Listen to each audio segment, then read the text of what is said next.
Rahul Gandhi media से क्यों गुस्सा हुए और राहुल गांधी के किस बयान से न सिर्फ मीडिया बल्कि पूरे बीजेपी को फिर से मिर्ची लग गई है। दोस्तों, मैं आपको बतलाना चाहूंगा कि आज कांग्रेस के मुख्यालय में पत्रकारों ने राहुल गांधी को एक बार फिर घेरा और जो सवाल पत्रकारों ने किया उस पर राहुल गांधी नाराज हो गए। बकौल राहुल गांधी, आप हर बार आखिर क्यों भारतीय जनता पार्टी के सवाल मुझसे पूछते हैं। मैं चाहूंगा कि राहुल गांधी ने दरअसल कहा क्या, आप सुने आपकी स्क्रीन पर। Why do you always say what BJP is saying? Every time you say what BJP is saying. There's a very simple thing. ये जो 20,000 करोड़ रुपए अदानी जी की शेल कंपनीज में हैं, ये किसके हैं? ये बेनामी है, किसके हैं? तो राहुल गांधी ने इस पर ट्वीट भी किया है और वो ट्वीट आपके सामने। राहुल गांधी इसमें कह रहे हैं कि 20,000 करोड़ अडानी की शेल कंपनियों में बेनामी पैसे किसके हैं? प्रधानमंत्री चुप, कोई जवाब नहीं। 2000 स्क्वायर किलोमीटर जमीन चीन ने छीन ली, जगहों के नाम भी बदल रहे हैं, प्रधानमंत्री चुप, कोई जवाब नहीं। प्रधानमंत्री जी आखिर इतना डर क्यों? मैं जानता हूं आप में से कई लोग मुझसे सवाल पूछेंगे कि भाई अगर भारतीय जनता पार्टी राहुल गांधी पर कोई टिप्पणी करेगी तो पत्रकार तो उनसे पूछेंगे ही ना। बिल्कुल सही कहा आपने, पत्रकार उनसे जरूर पूछेंगे, मगर अगर भारतीय जनता पार्टी के नेता पत्रकारों पर दबाव डालेंगे कि तुम राहुल गांधी से यह सवाल पूछो, वो प्रॉब्लमैटिक है। मैं आपको बतलाना चाहूंगा कि पत्रकार को हर अधिकार है कि वो राहुल गांधी से भारतीय जनता पार्टी की टिप्पणी पर सवाल पूछे। मुद्दा वो नहीं है। मैं आपको अब से बस कुछ देर में बताने वाला हूं कि एक बड़े चैनल में एक महिला पत्रकार के साथ क्या हुआ, मगर जैसे मैंने कहा ना, राहुल गांधी के इस बयान से न सिर्फ मीडिया बल्कि भाजपा को भी मिर्ची लग गई है। भाजपा के जो सांसद हैं अनिल बलूनी, वो क्या कह रहे हैं आपकी स्क्रीन पर। राहुल गांधी ने आज फिर से लोकतंत्र के चौथे स्तंभ पर कुठाराघात किया है। देश के पिछड़े वर्ग का अपमान, मीडिया का अपमान, यही राहुल गांधी की मानसिकता है। ऐसा कर राहुल गांधी अपनी दादी के ही पदचिन्हों पर चलते हुए देश की लोकतांत्रिक व्यवस्था पर लगातार हमला करने का दुस्साहस कर रहे हैं। मिस्टर बलूनी, मुझे आपको याद दिलाने की जरूरत नहीं है कि कल शाम को प्राइम टाइम में इस तरह का प्रोपेगेंडा राहुल गांधी के खिलाफ चला था। आपकी स्क्रीन पर देखिए, राहुल गांधी अपनी बहन के साथ अदालत पहुंचते हैं तो उसे अदालत का अपमान बताया गया, उसे जांच एजेंसीज पर दबाव बताया गया। चलिए, अगर पत्रकारों ने अपने दिमाग का इस्तेमाल किया होता तो बात समझ में आती। यही बात सुबह से लगातार किरण रिजिजू और संबित पात्रा कह रहे थे और वही बात प्राइम टाइम में इनके तमाम पालतू पत्रकार कहते हुए नजर आए। मैं आपसे पूछना चाहता हूं अनिल बलूनी, इसे आप पत्रकारिता कहते हैं? पिछले 9 साल के मोदी राज में आपने जो पत्रकार सत्ता से सवाल करते हैं उनका क्या हश्र किया है? उन पर आपने किस तरह का दबाव बनाया, बताइए। क्या मैं आपकी पोल खोलूं कि जब मैं एबीपी न्यूज में था तो किस तरह से भारतीय जनता पार्टी के नेताओं ने मेरे कार्यक्रम में, मेरे डिबेट्स में बीजेपी के प्रवक्ताओं को भेजने बंद कर दिया था और उसमें आपका बहुत बड़ा किरदार था?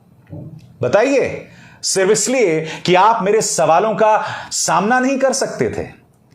इसलिए ये वाहियात बातें करना बंद कीजिए। आपकी हैसियत भारतीय जनता पार्टी के अंदर क्या है सब जानते हैं। आप और न्यूज चैनल के संपादकों के बीच में क्या बातचीत होती है मैं इस बात को बखूबी जानता हूं, क्या किरदार रहा है वो भी मैं बखूबी जानता हूं। इसलिए मेरी आपसे गुजारिश है, इस तरह की अनर्गल बातें नहीं करें। मैंने आपसे यह भी बताया दोस्तों कि एक बड़े चैनल की एक महिला पत्रकार के साथ क्या हुआ, मैं आपको बताता हूं। याद कीजिए, राहुल गांधी का एक प्रेस कॉन्फ्रेंस हुआ था। एक नहीं, दो नहीं, बल्कि 3 बार पत्रकारों ने उनसे सवाल पूछा। और वो सवाल क्या था? वो सवाल था कि क्या आपने ओबीसी का अपमान किया है, अति पिछड़े वर्ग का अपमान किया है? राहुल गांधी उस सवाल का जवाब 1 बार दे चुके, 2 बार दे चुके, मगर वो बार बार पूछा जा रहा था और राहुल गांधी बुरी तरह से नाराज हो गए। नाराज होने के बाद उन्होंने ये कहा, हवा निकल गई। सुनिए। राहुल जी, जो जजमेंट आया उसको लेकर बीजेपी ने उसको किया है कि आपने ओबीसी का अपमान किया। पूरे देश में प्रेस कॉन्फ्रेंस करने की तैयारी कर रहे हैं कि आपने ओबीसी का अपमान किया था। भैया देखिए, पहला आपका अटेम्प्ट वहां से आया, दूसरा आपका अटेम्प्ट यहां से आया, तीसरा आपका अटेम्प्ट यहां से आया। आप इतनी डायरेक्टली बीजेपी के लिए क्यों काम कर रहे हो? थोड़ी डिस्कशन से करो यार, थोड़ा घूम घाम के पूछो। क्या देखो मुस्कुरा रहे हैं, घूम घाम। मैं आपको उदाहरण देता हूं, आप थोड़ा घूम घाम के निकाल नुकुल के बोलो। देखो ऐसे बोलो पहले, राहुल जी, हाँ तो please if you want to work for the BJP, then bring a BJP flag symbol here and put it on your chest. Then I'll answer you the same way I answer them. Don't pretend to be a press man. Vikrant, Rahul ji, हवा निकल गई। राहुल जी, अब उनके इस बयान पर बवाल हो गया। अब मैं आपको बताता हूं दोस्तों, पर्दे के पीछे क्या हुआ। एक महिला पत्रकार हैं जो एक बहुत बड़े न्यूज चैनल में काम करती थी। अभी हाल ही में उस प्रेस कॉन्फ्रेंस के बाद उन्होंने इस्तीफा दे दिया। उनके निकटवर्ती सूत्रों ने मुझे बताया है कि उस महिला को लगातार उनके ऑफिस से फोन आ रहे थे कि राहुल गांधी से यह सवाल पूछो, वो सवाल पूछो। यहां तक कि उनसे यह भी कहा गया कि आपके संसद की सदस्यता आपके कर्मों की वजह से गई, क्योंकि आपको याद होगा राहुल गांधी ने वो ऐतिहासिक ढंग से वो अध्यादेश फाड़ दिया था, वो पन्ना फाड़ दिया था। तो यह भी कहा गया पत्रकारों से कि राहुल गांधी से यह सवाल पूछो कि यह आपके कर्मों का ही नतीजा था कि आपके संसद की सदस्यता चली गई। बार बार कहा जा रहा था कि ओबीसी वाले मुद्दे पर राहुल गांधी पर दबाव डालो। मैंने भी पत्रकारिता की है न्यूज चैनल्स में, मगर यह हश्र मैंने आज तक नहीं देखा न्यूज चैनल्स का। आप सब जानते हैं कि प्रधानमंत्री कार्यालय के हिरेन जोशी या फिर अभी अभी जिन सज्जन को आपने सुना, अनिल बलूनी, उनका क्या किरदार रहा है। स्वर्गीय अरुण जेटली का क्या किरदार रहा है न्यूज चैनल्स के संपादकों पर। नृपेंद्र मिश्रा, जिनकी भूमिका आजकल अयोध्या राम मंदिर में है, जब वो प्रधानमंत्री कार्यालय में हुआ करते थे, उनके और संपादकों के बीच में क्या बातचीत होती थी सब जानते हैं। लिहाजा प्रधानमंत्री, आपने कुछ दिनों पहले सुपारी शब्द का इस्तेमाल किया था। अगर सुपारी पत्रकारिता कोई कर रहा है तो ये न्यूज चैनल्स कर रहे हैं, ये पत्रकार कर रहे हैं, और उसके अलावा कुछ नहीं। राहुल गांधी नाराज दिखाई दिए, सही कहा आपने, नाराज नहीं होना चाहिए। मगर आप मुझे बताइए, जब पत्रकार इस तरह की हरकत करेंगे तो वो नाराज नहीं होंगे क्या? अब आप कहेंगे कौन सी हरकत? दोस्तों, एनडीटीवी ने कर्नाटक में कांग्रेस के बड़े नेता सिद्धरमैया, जो अगले मुख्यमंत्री भी हो सकते हैं, उनका इंटरव्यू किया। कोई प्रॉब्लम नहीं, मगर इंटरव्यू में जो बात उन्होंने कही भी नहीं, अडानी के न्यूज चैनल एनडीटीवी ने वो चला दिया। क्या क्या चलाया मैं आपको बताता हूं।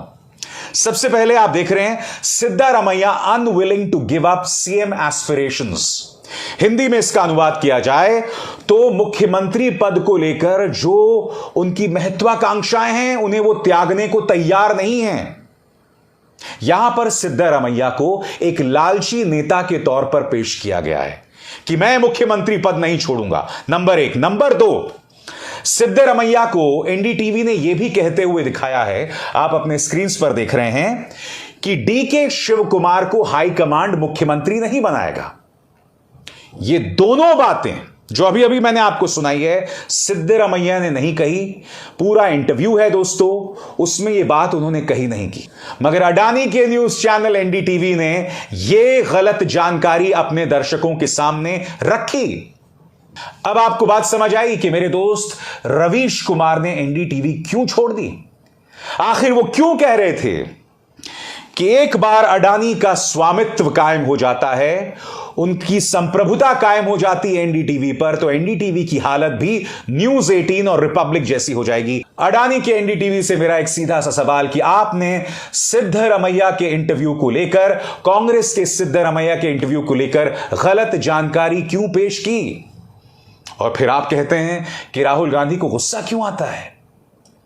मैंने आपको तमाम कहानियां बताई हैं दोस्तों, और मैं चुनौती देता हूं इनमें से किसी भी रिपोर्ट को आप गलत साबित कर दें।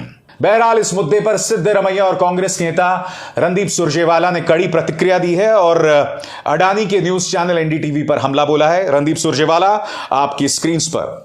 As BJP crumbles in Karnataka and BJP MLAs and MLCs resign every day, BJP uses Mr. Adani's NDTV to create fake fissures amongst Congress leaders.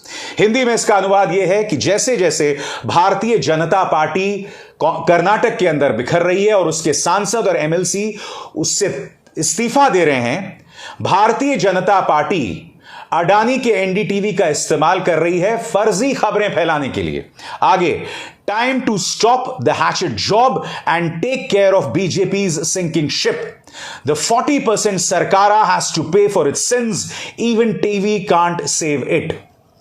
यहां पर रणदीप सुरजेवाला कह रहे हैं कि इस तरह की सुपारी लेना बंद कीजिए और भारतीय जनता पार्टी जो कि कर्नाटक में एक डूबती नाव है उसे बचाइए।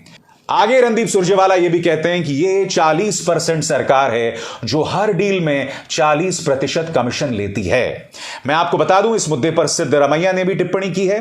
वो ये कहते हैं, news article publish by NDTV Adani TV alleging that I had commented about chief minister candidate in Karnataka is far from truth. I never made such comments and will never do such petty politics. I urge NDTV to issue clarification and pull down the baseless post. यहां पर सिद्धरमैया कह रहे हैं कि अडानी का NDTV झूठी खबर चला रहा था, ऐसी कोई बात मैंने नहीं की और मैं उनसे कहता हूं कि जो बात मैंने नहीं की उसको लेकर वो स्पष्टीकरण दें और इस झूठी खबर को हटाएं। मैं आपको यह भी बताना चाहता हूं कि इस इंटरव्यू में दरअसल सिद्धरमैया ने कहा क्या। सिद्धरमैया ने कहा कि यह मेरा आखिरी चुनाव है और इसके बाद मैं चुनाव नहीं लड़ूंगा। वो आगे यह भी कहते हैं कि मैं भी मुख्यमंत्री पद का दावेदार हूं, डीके शिवकुमार भी मुख्यमंत्री पद के दावेदार हैं, कोई भी मुख्यमंत्री पद का दावेदार हो सकता है। वो आगे यह कहते हैं कि मुख्यमंत्री कौन बनेगा यह विधायक दल के सदस्य तय करेंगे, यानी कि चुने हुए विधायक यह तय करेंगे कि अगला मुख्यमंत्री कौन होगा।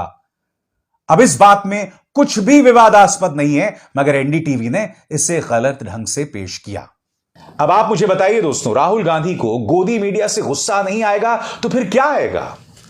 मैंने आपको बताया कल प्राइम टाइम में किस तरह का कचरा इन्होंने चलाया, पूरी तरह से भारतीय जनता पार्टी का प्रोपेगेंडा। मैंने आपको बताया किस तरह से प्रेस कॉन्फ्रेंसेस में पत्रकारों से कहा जाता है कि भारतीय जनता पार्टी से जुड़े सवाल पूछे जाएं। मैंने आपको अडानी के एनडीटीवी की तस्वीर तक पेश की। ये तमाम तथ्य हैं, इससे आप मुंह नहीं मोड़ सकते। इसलिए राहुल गांधी को गुस्सा आता है और इसलिए बीजेपी और गोदी मीडिया को मिर्ची लगती है। अब अभिसार शर्मा को दीजिए इजाजत। नमस्कार।